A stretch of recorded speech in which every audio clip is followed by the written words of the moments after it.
Hello and welcome to Mono Rants Covered in Cats.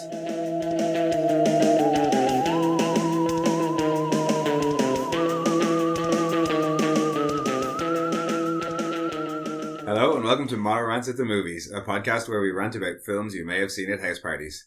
I'm one of your hosts, Jack of all trades Mono, and she's only got one arm for the second week in a row, but this time she's driving a bitchin' war rig.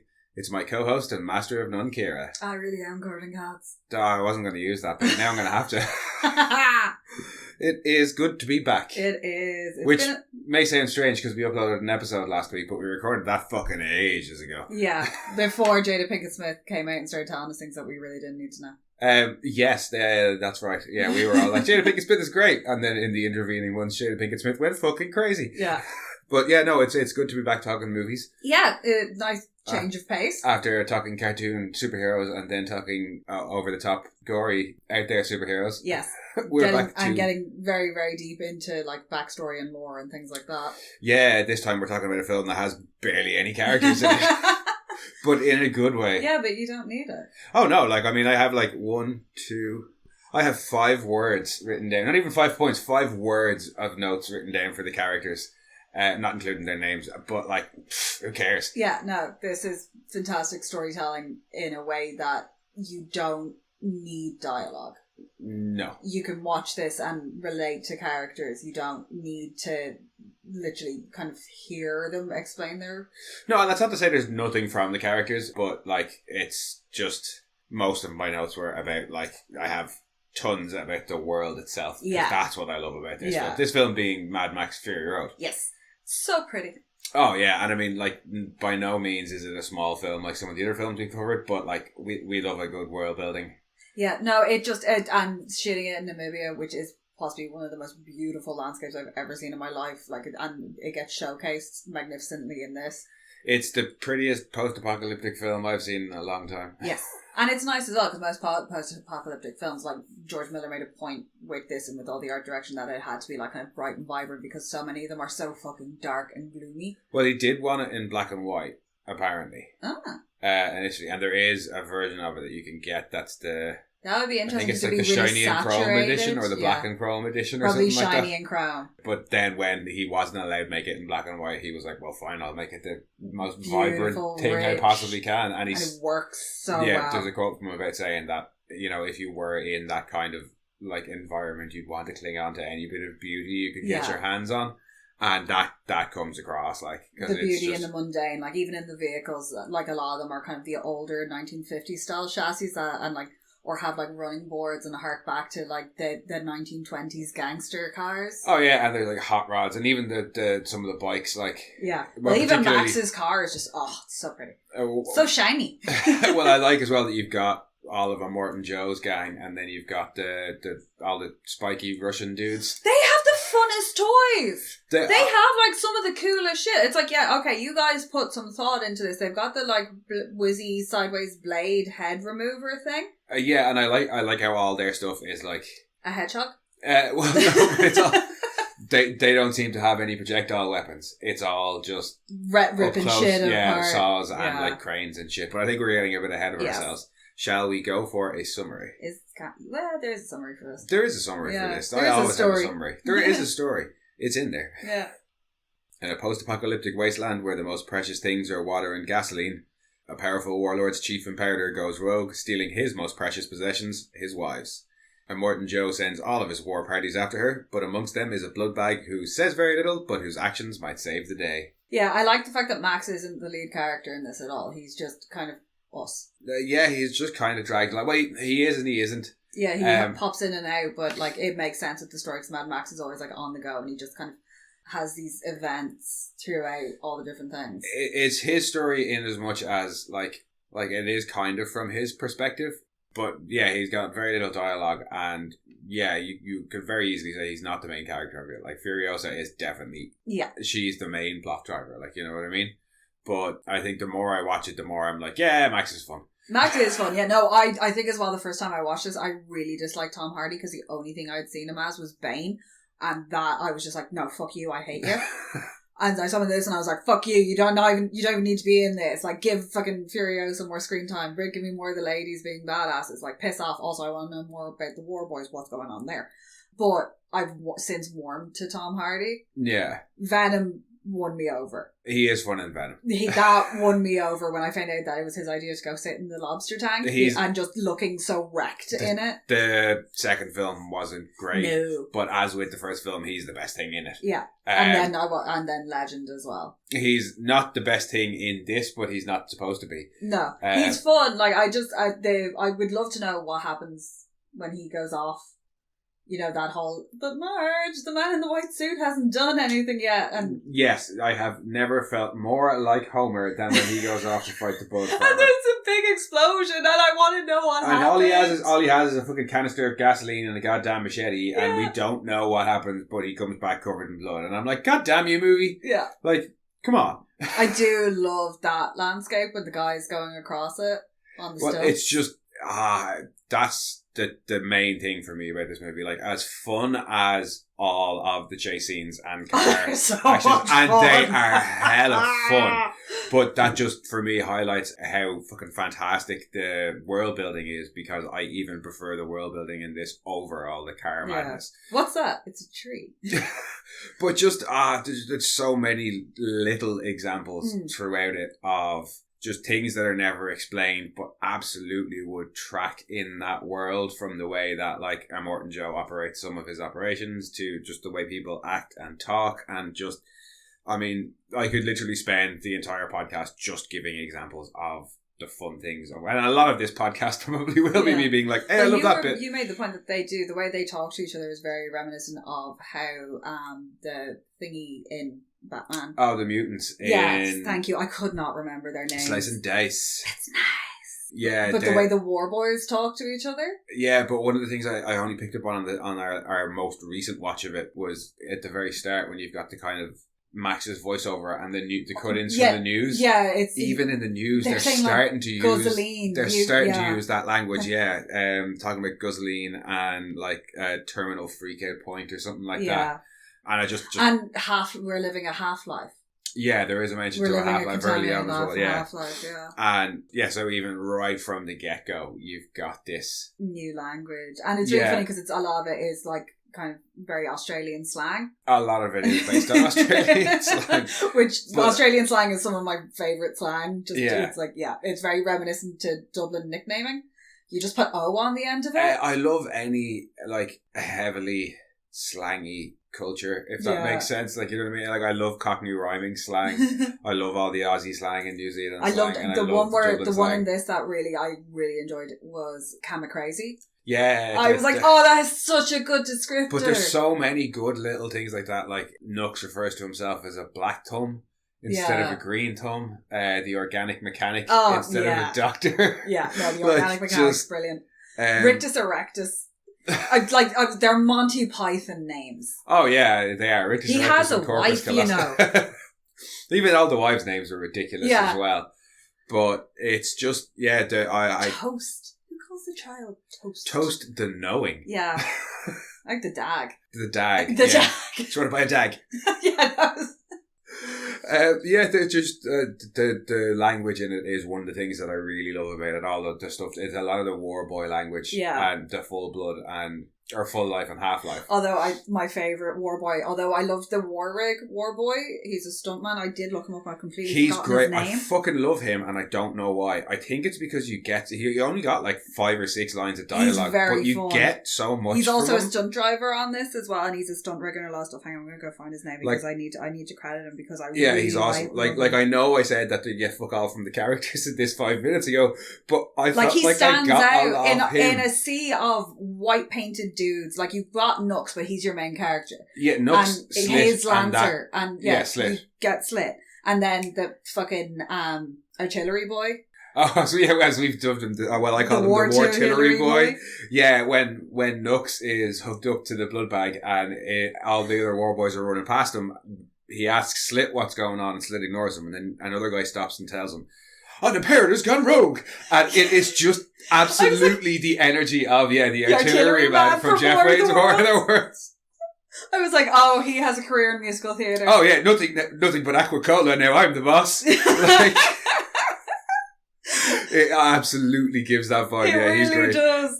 But Judd Wild. Judd Wild is yes, the War Rig War Boy is how he's credited. He's also a stunt driver, stunt coordinator, rigger. He's just I really like him because you get this vibe off him that he's like Furiosa's main guy on the war. She drives it, but he's her dude. He tells all the other guys what to do, like, and you see him doing that, and he's very slow to question her. Yeah. And up to the point where even when other war boys are shouting at him saying... He goes and checks with her. She's a traitor. He's loyal to her. Yeah, he won't... Well, he grabs her by the throat, but he wants to hear it from her. Yeah, it's not enough to hear it from the other guys. And I like that little bit about him. No, he's very fun. Slit's quite fun as well. My favourite bit with Slit is, towards the end of the film when Nux gets thrown off the rig. Yeah. And he gets on Morton Joe's fucking big ass car because he's got the piece of cloth, and Slit stands up going, I've got his boot, I've got the bloodbags boot. And all the rest of their work was just looking at him like, fuck's sake, dude. It's like, it's my day to drive, but you're my lancer. Yeah, but that they all the want lances are so the weapons in this, the lances are so good. And then one of the other war boys does get a name. Does he? Yeah, he's your man who does the great fucking dive off the back of the war rig. Oh, Marsov. He gets the thing who through gets the called head. mediocre. He gets shot in the head and the fucking pretty much in the heart.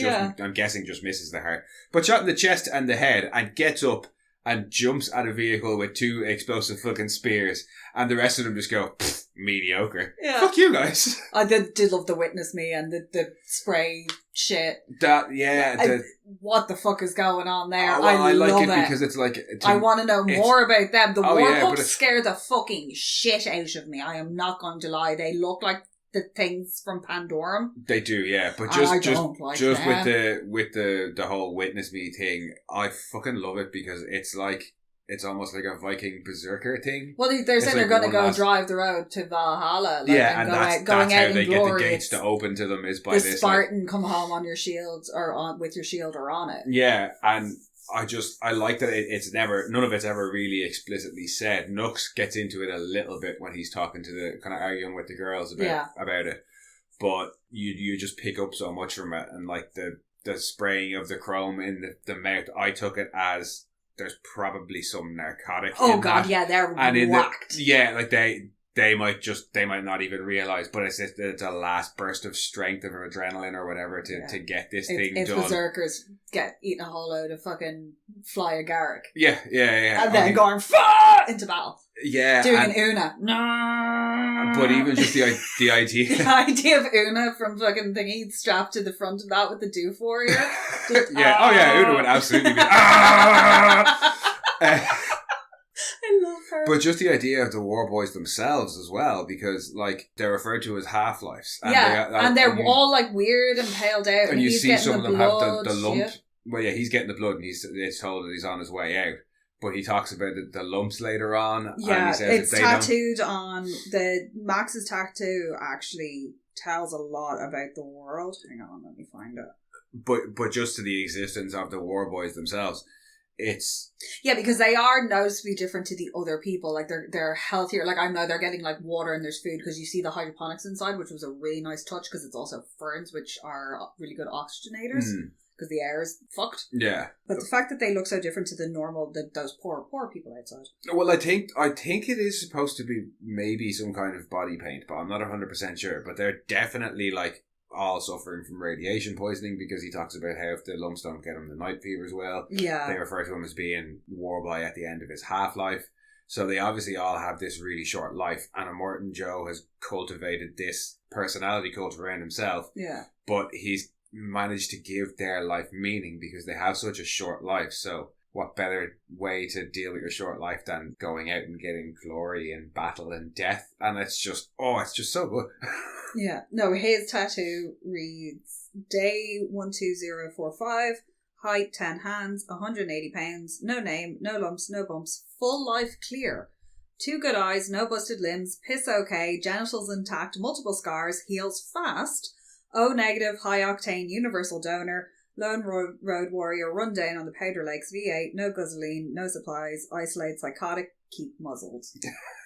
And the muzzle is the fucking... It's a garden fork. It's a little garden, like a hand fork. Yeah. Oh, but yeah, so much of the stuff like that is, you see things clutched together that are, oh yeah, that was a garden fork, or that was that thing, and yeah, it's like the double stack cars and stuff like that, where they've just like hacked bits together. The guy in the big chase at the end when they're all like boarding the war rig, and there's the man who's got the stop sign as a shield. Yeah. Oh, the polecats were my favourite.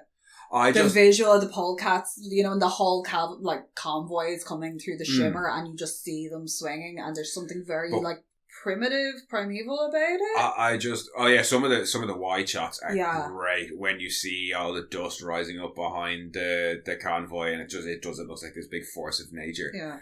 But no, with all the polecats thing at the end, when they are all like boarding party. It is. It's like a boarding party swinging so over fun. from one ship to the next, and it's this. Yeah, it's sea warfare, but in the desert in cars. It's close combat, like sea warfare, where they're circling each other. Oh yeah, like and it just it's one long chase the whole way through it. Yeah, basically it is. From you get a couple of minutes at the start, but the start is them preparing to leave. Like they're setting up the war rig. You see it getting lowered down from the Citadel, which is stunning. The whole war boy chant. That I think that your man, the war rig guy, he's leading it. Yeah. And what are we hauling? Aquacola and mother's milk. Produce. To go and get gasoline from Gastown and bullets from the bullet farmer. And when they do their little V8. They literally worship the engine. Oh no, but when they have the fingers crossed so that it looks like the pistons on it. Yeah, it must have taken so long. I know they storyboarded it first, but like all that stuff must have taken so long to just come up with, because to fabricate and everything. Well, but even just thinking of like whoever thought of any of those little small things, like the milkers as well. We stopped and paused it to talk about the women being milked. Yeah, because you were asking why were they all so large? I was like, why are they all so fat? And it was like, because breast milk is highly calorific, and you do have to consume more calories to produce it, and the rate that they're producing it at, they're not allowed to move around. So all they're doing all day is eating. They're just eating, and they're not being allowed to move.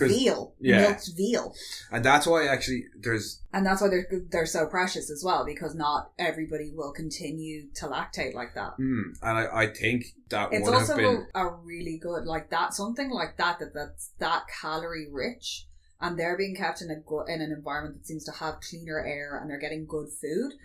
That would be literally worth its weight in gold in terms of keeping people healthy. Yeah, well, I mean one of the things they're hauling is mother's milk. Mother's milk, yeah. But that was one of the things where I was like, yeah, that completely tracks, because if they are keeping these women around for their milk and they have to have such a high calorie diet, they're also not going to be letting them wander around the Citadel. No, you stay there and you produce milk, like. And there's a deleted scene with the woman trying to get the baby. Oh, yeah, because we were both watching it going, when does that scene happen? She's like, take him. He's like, okay. Yeah, it is in the deleted scenes. I went and I watched it today, and it's after the war rig drives away and they're raising the platform back up. I love the fact that they just winch shit up and down. But you see a few of the guys like kicking people off. But in the deleted scene, a woman comes up and she's like, take my kid, he's got the heart of a war boy, or he'll make a great war boy, or whatever. Yeah. Now, maybe that could be why they cut it, because it muddies the line. Yeah. Because it's like, she's like, he'll make a good war boy and he's perfectly healthy. And it's like, well, but the war boys aren't healthy. But that aside, she offers the kid up and she's like, take him. And your man takes the kid and looks at him and he's like, he's not going to survive the year. And kind of throws him back to the mum. And she's like, well, then take me, I'm producing milk. And she literally throws the kid to the person beside her. And your man looks at her and goes, yeah, mommy, and drags her up onto the platform. And I was like, It's got a little bit modest proposally. It's like, it is a tough scene, but it tells a whole lot about the world. The desperation of it, because you kind of see it with the people when Joe's dishing out the water. Yeah. And him being like, don't get addicted to water. It'll control your life. And it's like, that's easy for you to say. Like, you got the opposite problem. You got to stay dry. Like, he looks so fucking nasty when you're first introduced to him, and his all warty body, and then getting the fucking breathing apparatus thing. Oh no, the kid blow the talc or whatever. Yeah, because you just know he's oozing. Can we not? It's just rotten. Of course, no wonder the brides wanted to leave. Yes, I do not blame them. To be perfectly honest, that Bill Hicks sketch. Oh yeah, I know the one you're talking about. Yeah, that comes to mind. You no wonder. Whatever about him being a vicious warlord, you just don't want to. No, we don't want to go anywhere near him. So it makes you feel really bad for Agarad. Well, two of them are pregnant. Yeah. It's Agarad and the Dag. Yeah. I think the Dag is the other one who's pregnant. But as horrible as he is, I kind of wish that I would still look at him more than watch Dennis or Eva Tomato. Yes. But no, his like ending. Yes, it's very satisfying. It's very satisfying, but it happens too quickly. Yeah, it's just and gone. You almost don't get to see what happens, and I think that would be one of my. I have like a small few criticisms of this film. Yeah, and that's one of them, which is just like a little bit like. You wrapped that one up too quickly. Yeah, I wanted to see him suffer a bit more because he does. They do Mussolini him in the end. His body gets ripped to shreds after being unceremoniously dumped off the front of the car, dragged off by the hungry masses. And the other thing that one of the other things I didn't like, we've touched on already, or two of them actually. Marsov's death was not mediocre. It's fucking badass. Yeah, no, show me what happens. Show me what happens to the bullet farmer. Yeah, please and thank you. And the only other thing that I was like, ooh, that was not even a bad thing, but I was just like, you know, when they find the many mothers or whatever they're called, and there's the one who's the naked bait up the tower. Valkyrie. She slides down the rope completely naked. Yeah, chafing. Ha! Yeah, chafing in places you haven't even thought of yet. Yeah, and the only other negative thing I had about the film, which is maybe a bit more of an actual negative thing, is I kind of don't care about the old ladies when they start to get killed off. I'm like, who are any of you? Except for your one with the seeds. Who the fuck are any of you? And Valkyrie kind of gets taken out like a bit unfairly. Yeah. She just gets ploughed out of it by a truck. Yeah, it's just poof and gone. But they're my only negative things. And only one of them is a serious negative thing. Yeah, no, that's just like foibles where you're like, I wish I could have seen that a bit more.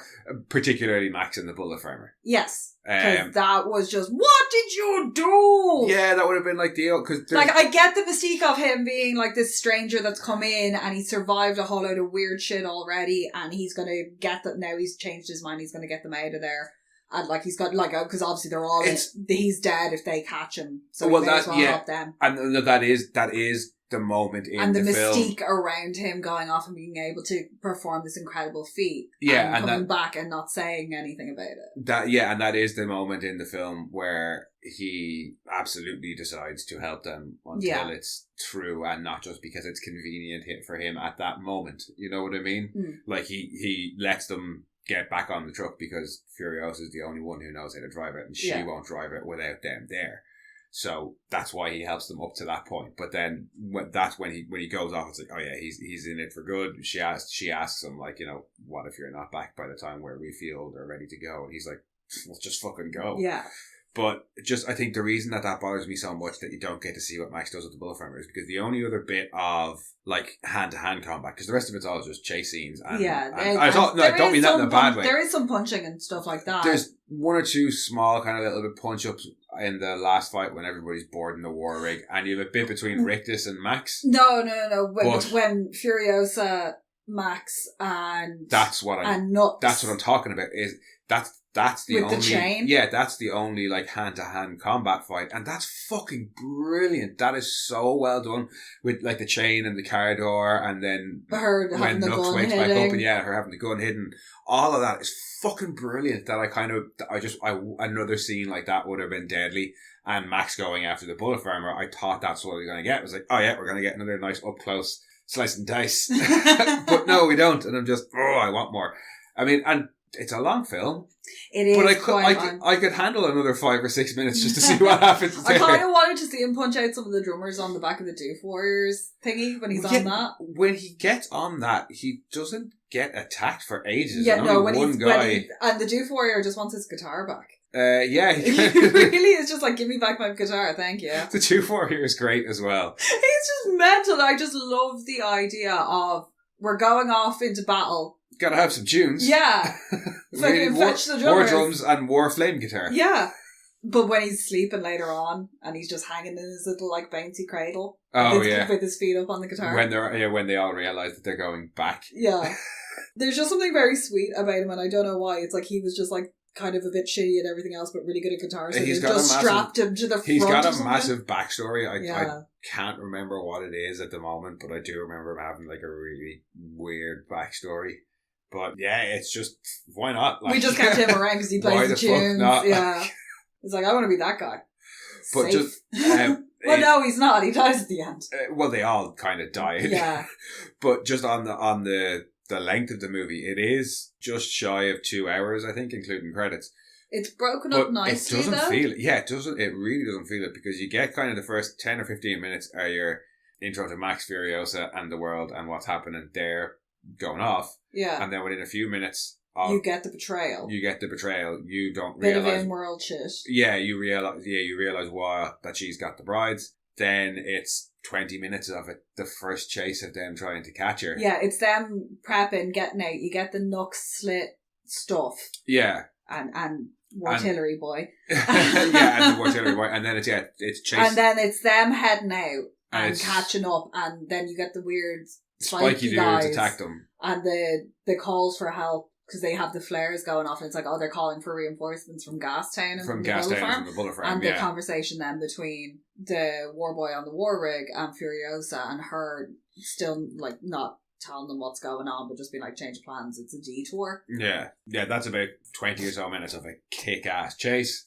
And then you get kind of Max and Furiosa meeting up and joining together. And the brides. And kind of working their way through before you have another bit of a chase scene. So the big storm. Well, no, the big storm is the first chase scene. Yeah, that's one way to finish a chase scene. Another bit of a chase scene when the motorbikers blow in the canyon. Yeah, and then they get. I like those guys. The guys are just kind of like are almost like a little rebel base up in the canyon. Yeah, and then you get them getting stuck in the mud. Yeah, and the bit with the bullet farmer, they get away from him and find the many mothers and end up making their decision to go back, and then they've come through where they were trying to go through, and it's all dead. The place with the crows, and that's where you've got the cool dudes on the stilts. Yeah, that was. And then they decide to go back, and it's like a half an hour of just solid fucking action at the end, and it's just.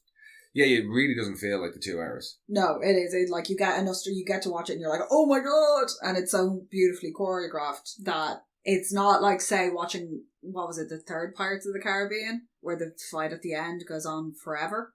Oh, God. Like, it's not like that. It's the point of focus shifts around so much in the fight scenes that there's new things, there's interesting things. It's not the same shit over and over again. And because they're coming into contact with all these different groups, like they kind of all take runs at the war rig because they can't just blow it up. They have to capture it, which gives it like a new dimension to the chase. And it never gets, even just amongst Immortan Joe's guys, the variety of vehicles and styles of attack. There's they favour all the like lances and stuff like that. But even amongst themselves, they have guns, they have the plow, they have the like harpoons and plow weapons, they have the guys on bikes, they have the polecats, they have the other rigs that are there as well. But even with that, if it was just them chasing them down the whole time, it might get a bit boring. But you've got all these different styles. In the first chase, you've got all the Russian spiked dudes who use all the saws and the crane. And the crane thing is fucking deadly. I love that. That was like, that's such a good idea. And then so you've got... sticking heavy machinery on the backs of like souped up rigs and using it then. And then when the war boys arrive, you see them attacking the Russian spiky guys. Yeah. And then the next sort of chase scene is all the bikes trying to shoot down and attack the war rig. So it's bikes versus war rig. And then on the way back, you've got bikes on the side of the war rig fighting the whole party of Immortan Joes and all there. So it's like I just like that you get this massive varieties of vehicles and styles of attack. So it's no part of the chase scenes ever get boring. Like, there was something we were watching a while ago where the chase scene was just like, I think it was it was a more Universal Soldier. The bus chase scene. Oh, it just goes on forever. It just goes on. It's just one bus chasing. It's in one truck chasing a bus for like 10 minutes, and it's just like it's not exciting anymore. If you want one vehicle chasing another, Terminator 2. Yeah, but even that knows when to change it up and how long to go. But like that in the Universal Soldier didn't. But this, make it silly. If it's going to go on that long, make it really, really stupid, like the Blues Brothers. Yeah, exactly. But this, with that car is higher every single time. Yeah. But this never even comes close to skirting that line of getting close to boring. There's just so much going on in all of the action scenes. Oh, they does. And every now and again when something comes direct to camera, like you get the war boy who gets flipped out of the thing, just smashing into it, or skulls. And the Juice Warriors guitar at the end. Come on. Very fun. Was this released in 3D? I have no idea, because I can't watch it in 3D because I wear glasses. It was released at around the time, I think. Wait, hang on, when was this? 2015? I don't know. Were they still releasing 3D films? Time has ceased to have any meaning. Yeah, well, I mean, I still consider this a relatively recent film, and it's probably like nearly 10 years old at this stage. But I don't know if it was 3D or not. Yeah, just something about the way that the Juice Warriors guitar goes. Yeah. But yeah, even the stunts. Like, no, the stunts in this are phenomenal. Big round of applause to everybody who worked on this, because it is. I'm always a big proponent for in camera. I always think it looks amazing if it can be done in camera. It'll always age really well. It just looks so much better. And you couldn't have done something like the polecats in particular. But so much of it looks like it just must have taken so long to shoot. Yeah. And they shot this in sequence as well. But goddamn if it didn't pay off, because every single one of those stunts, every time a car flips, every time somebody falls they flipped the war rig at the end. Yeah, but every single bit of it looks phenomenal. Because I think particularly it's one of the first cars that flips where it's like a dead stop. Yeah, it's like it's fucking amazing. It literally looked like it hit a bollard. It's when the Spike guys attack. There's like a pit that their lead car hits, and she swerves at the last second. That car. That's where your man goes. Whoa! Or one of the times where your man goes. Whoa! It's like when you play GTA and you drive really, really, really, really, really, and then really smash fast. through the windscreen. Yeah. If you're wearing a helmet, you survive. Every single stunt just looks phenomenal. So much shit gets blown up.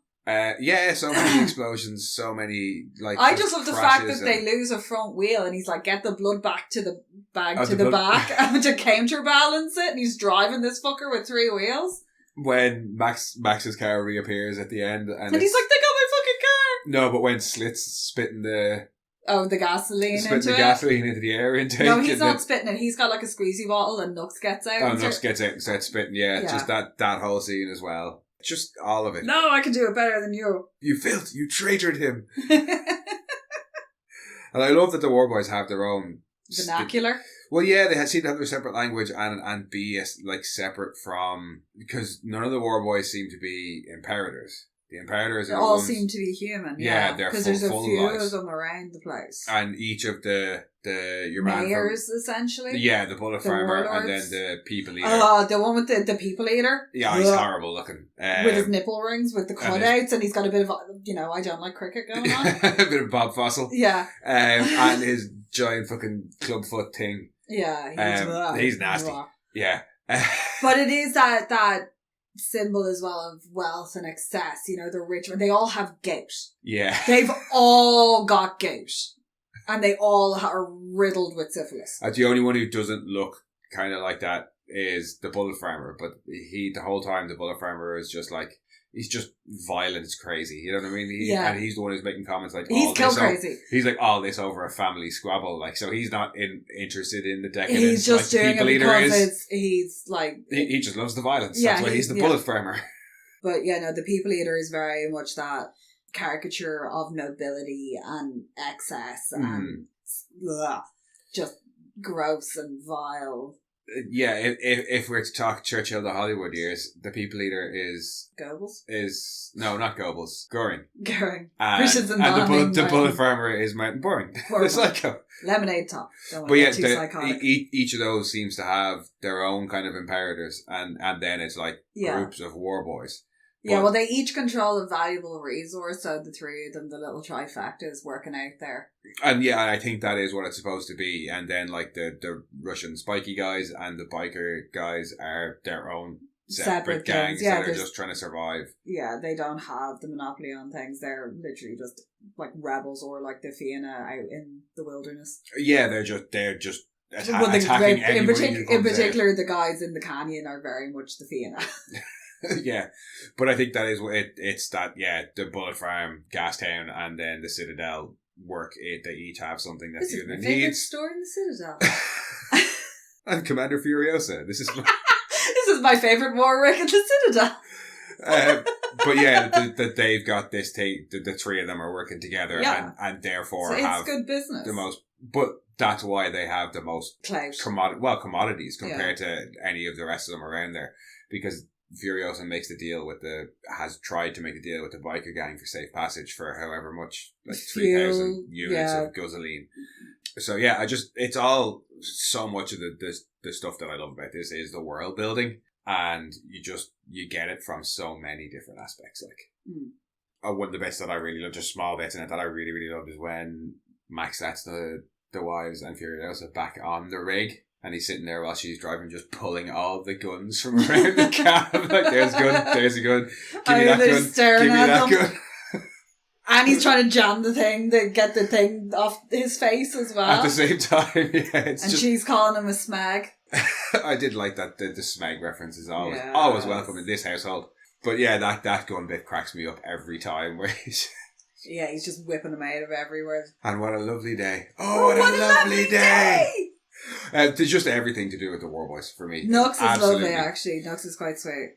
I like Nux's journey. Yeah. Of just complete and utter fanaticism to having a question by the wives, and then when he fails in his mission, I think he says like 3 times that I was awaited, and he realizes that he actually is kind of getting compassion from these people.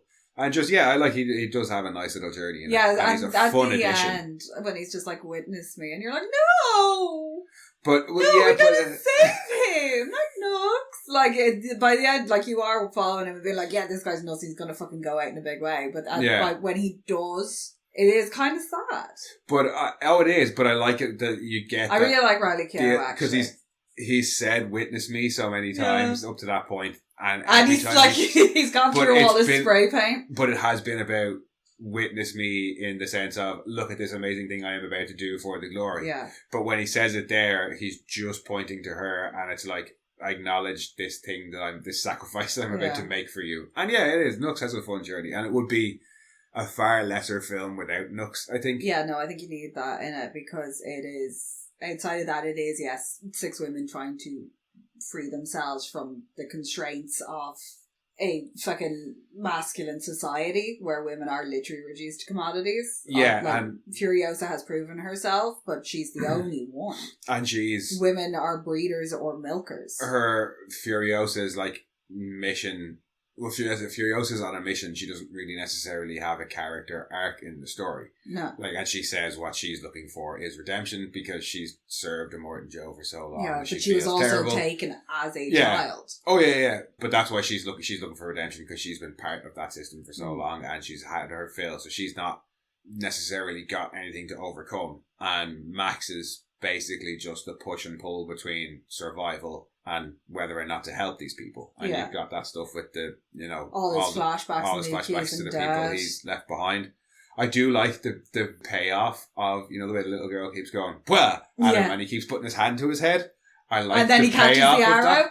Yeah, that's a really nice little payoff. Max, I love the fact that Max is quite happy after he's captured to be strung up, have his head shaved, be tattooed, but branding is a step too far. Yeah, that's where the line is. Yeah, I'll stay here for hours while you tattoo me, but you keep that hot bit of iron away from me. That needle going in and out of me thousands and thousands of times. No, I kind of understand it, because tattoos can be covered.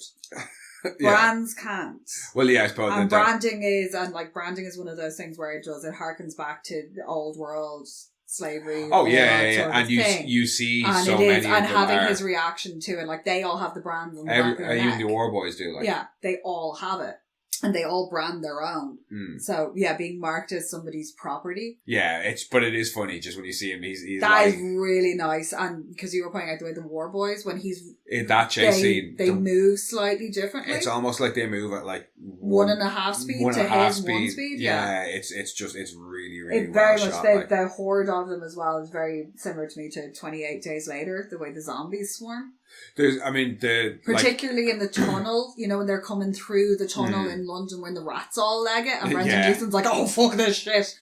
The way they come in there. Oh, and also... You don't really know what the War Boys are because that's so early on in the film. You just see him getting chased by these weird, Evil, when they're trying to get through. I think it's in the first one when he's trying to get up on the pipes away from the rage virus. But just, that scene, the way that's shot with the War Boys chasing them, it's door, and then you get the beautiful, like, overhead of what's going on. Yeah, and you see the Citadel looking all green on top, and then it's just rock and desert and everything beneath. And all the pulleys and stuff going across, and then where Morton Joe's little stand is.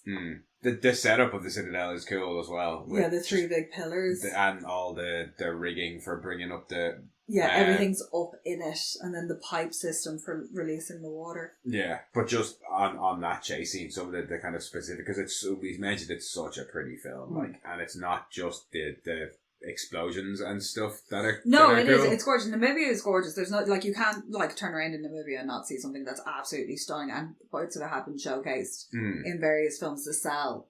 Yeah, like the sand dunes are famous, but seeing it the way it's supposed to be seen and not like saturated or like desaturated to make like a dystopian future. Yeah. You know, seeing it being rich and vibrant and orange, and then you get the greens and everything stand out so well against it. And then the chase when they're in the storm, and you've got all the like tornadoes, fire tornado and electrical storm shit going on. That just it looks so fucking class. It really, really does. Yeah, it really does. That is the storm. The magnitude of the storm is very much like, there is literally nothing anymore to stop these superstorms from forming. Like, there's no big city masses or anything like that would have broken them down. So they're getting to this like ridiculous size that are so destructive. And I loved all the telescope stuff. I don't know why, but just whenever they're looking with the satellites.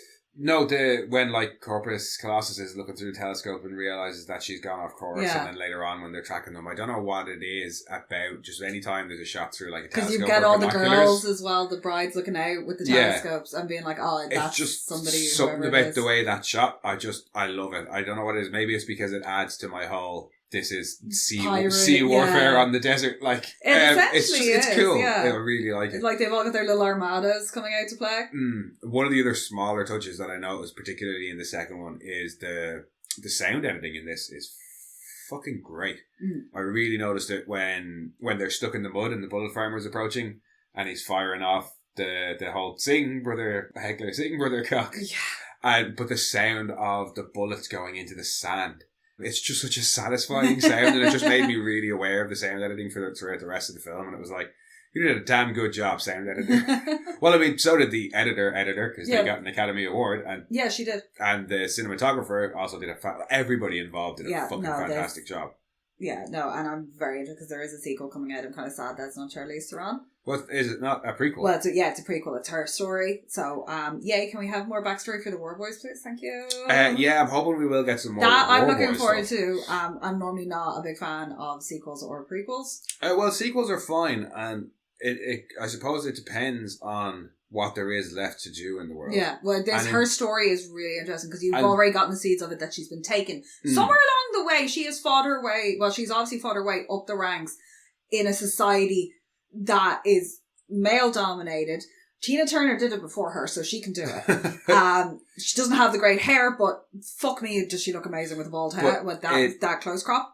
But she's made her way all the way up in a society that's incredibly brutal. She's done it losing an arm along the way, presumably, and is so well respected and revered within the society that she's allowed to take charge of like their most precious resources. Like, she's the person, like, if she fucks this up, that fucks up the relationship with the other two places. Oh, yeah. So, that's a really important position that she's in. And I think that's it. Like, it's, for us, whether it be like sequels or prequels, I think is down to whether or not there's anything left to do in that world. And like we've always kind of said, her story is really. We've always kind of said that like District 9 should never have a sequel. No, I like not knowing what's going to happen because there's not much you could do with. I like the ambiguity of the ending. Yeah, and a sequel, if it's the aliens coming back, is either just going to be an alien invasion war film. Yeah, where they're going to show up and be like, what the fuck did you Or they're going to show up and it's going to be a really boring alien political film with like a whole load of negotiations and stuff. But with this, there's There's nothing really to tell in Sorry, the sequel. I was gonna make a really rude Henry Kissinger comment, but you know, he's No, dead. yeah, fuck Henry Kissinger's dead. Fuck him. But yeah, in this, He bounced one ball high. I'm happy with the ending in this. You could tell more of Max's story, but there's not much left in Furiosa's story to tell after the ending of this film. But yeah, what comes before, absolutely. How did she get? Was she just was taken as a slave? How did she end up working her way through? Did she help Immortan Joe's rise? Is that why she's so important? Or was he already powerful to begin with? Is he going to even be in it, or is it going to be some other warlord? And yeah, I want more fucking war boys if we're going to have... Yeah, no, we're going to play around in that world again. Yeah, I'd like to know more about the war boys and their half-lives and how they work. And just, cults are fascinating. Oh yeah, and they... they really are. And this is like, and I understand how you've done it as well, because he's the one, and to be fair, if I was going to go off and join any of them, he's the one I'd probably go for, because he got fucking water. Yeah, it's just, where do you end up in his society? Yeah. Yay. Yeah. Because, if you're not a war boy or a bride or a milker, you're outside. You're and one of the people outside, who literally lives in the hole in the ground. Oh, yeah. He literally climbs out of a hole in the ground. And those people look fucking rough.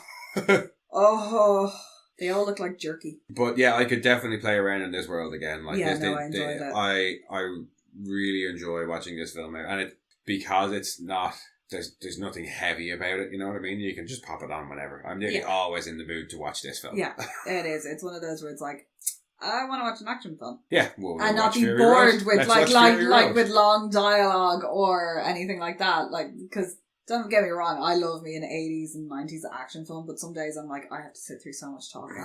So much like over the top dialogue, and we haven't really touched on that. There's not an incredible lack of dialogue in it. Max says very little. No, what's needed to be said is said. Yeah, there's more than enough in there. Yeah. But yeah, it's not by any means over the top, and it definitely isn't that 90s full of exposition shit. Yeah. It's just a blast from start to finish.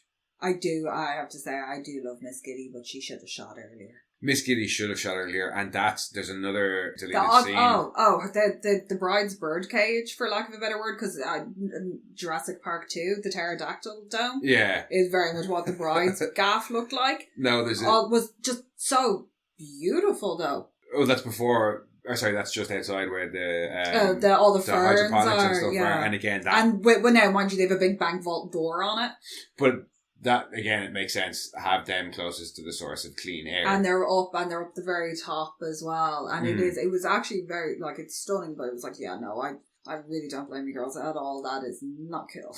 No, that's not a fun existence. No. But I think that about wraps it up for us for Mad Max Fury Road. Yeah, no, watch it. If you haven't watched it, watch it. I'm sure anybody who's listening has probably watched it. But go and watch it again. Yeah. It is just, it's class. It is class. It just makes me want to go and drive big rigs to be very fast. It makes me want to play Demolition Derby. It is very. There much is actually there's a video game. There's a Mad based on this. I'm pretty sure. Does it have a story, or is it just Smash?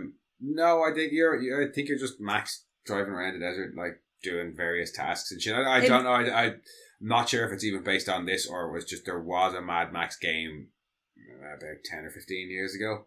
In fairness, you could just play Burnout Revenge and the tuk-tuks, when you had to vehicle check. Oh no, but in this game you can it's more GTA style sandbox, so you're driving cars and getting out and attacking people. Yeah. But yeah, no, I don't really want a Mad Max game. I will be watching Furiosa when it comes out. I will be watching that. But as for us, we will be back next week with our usual undecided film. Thank you for joining us, guys. As I said at the start, it's good to be back chatting films. It is. And we will be back next week. But if you want, you can check out some of our previous episodes in the meantime, or head over to Monorants The Boys, where we have just finished talking about the newest entry into the Boys universe. That is season 1 of Gen V, which was also fucking class. Yes. Go watch it. Oh yeah, if you haven't watched that, go and watch that. Go and watch it. And then go and listen to our episodes about it. And then come and chat with us on Twitter @RantsMono, on Instagram @monorants_the_boys, or you can send your own rants to monorantspodcast@gmail.com. And we'll chat soon. Bye bye.